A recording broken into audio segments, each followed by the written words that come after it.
And in terms of straight edge, were you ever into drugs or anything like that before? Because I know a lot of people who get into it, they get into it because either their friends OD'd or they have family problems or they themselves OD'd. So when they go, they, you know what they say, it's like easy to like extreme getting rid of it as opposed to moderation is a bit easier.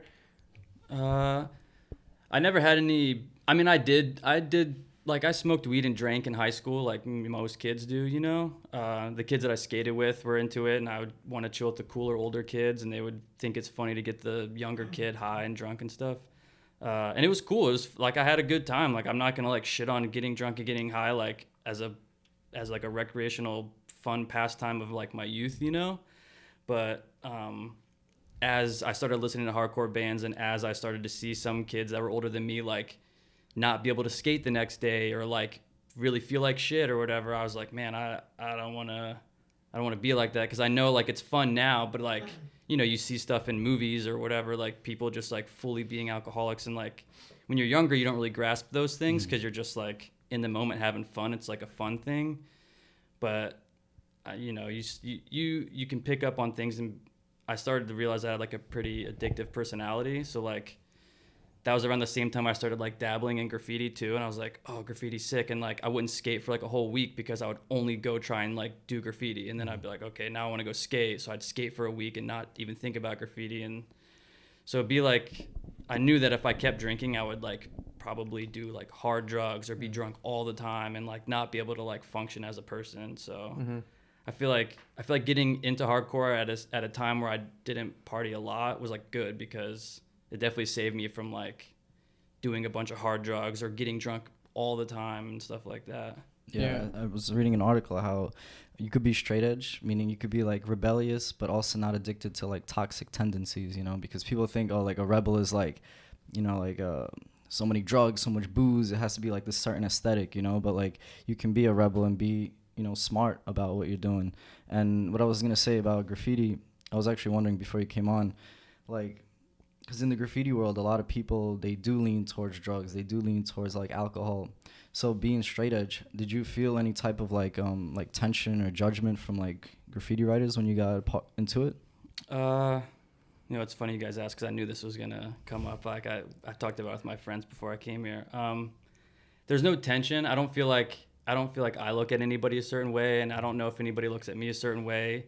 And I don't think about it that often because honestly, maybe I don't know how many people listening to this are straight edge or not straight edge, but most of the kids I paint with are straight edge, and like most of the kids that I have painted with are straight edge.